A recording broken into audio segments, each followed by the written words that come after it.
Subscribe to our YouTube channel and press the bell icon to get the latest updates.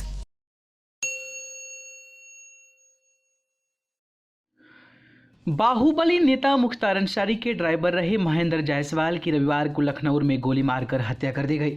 Lucknow के कृष्णानगर कोतवाली के विजयनगर इलाके में बाइक सवार दो अज्ञात बदमाशों ने जायसवाल को गोली मार दी, जिससे उनकी मौत हो गई। जायसवाल ने अपने युवावस्था में पूर्व मंत्री विजय मिश्रा को चाकू मार दिया था। इस वजह से वह काफ़ी चर्चा में रहे थे। एक मुठभेड़ में मुख्तार अंसारी की जान बचाने के बाद से वह उनका करीबी हो गया था।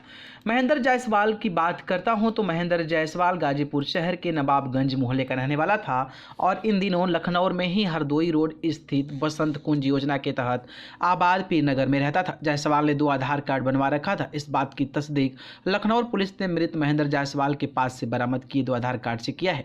उसके पास से लखनऊ और सादतगंज और काकोरी के पते के 2 आधार कार्ड मिले हैं। कई गुनाहों को दिया था अंजाम। बताया जा रहा है कि उसने 2 शादी की थी। पहली पत्नी उसके बच्चों के साथ गाजीपुर में पुश्तैनी मकान में रहती हैं, जबकि दूसरी पत्नी को वो लखनऊ में रखे हुआ था। महेंद्र जायसवाल के परिजन किराना व्यवसाय से जुड़े हुए हैं। जायसवाल दबंग प्रवृत्ति का था। किसने किशोरावस्था में तब हम उम्र रहे पूर्व मंत्री विजय मिश्र को चाकू मार दिया था। कुछ एक घटना के बाद वह मुख्तार अंसारी के संपर्क में आ गया।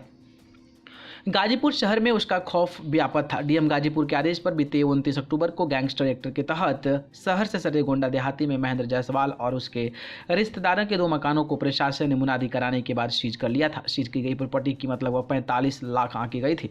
मुख्तार अंसारी का वह भरोसेमंद और एक्सपर्ट ड्राइवर था। वह बराबर पुलिस के रडार पर रहता था। वह कई मामलों में जेल भी गया था। पिछले कुछ अरसे से वह लखनऊ में ही रहने लगा था।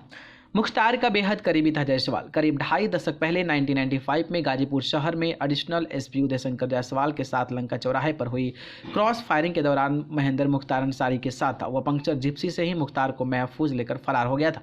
इसके बाद वह मुख्तार का बेहद भरोसेमंद ड्राइवर के तौर पर अपने को स्थापित करने में कामयाब हुआ था। उस वक्त मुख्तार अंसारी सक्रिय राजनीति में नहीं आए थे। न्यूज़ रूम से न्यूज़ लाइव की रिपोर्ट।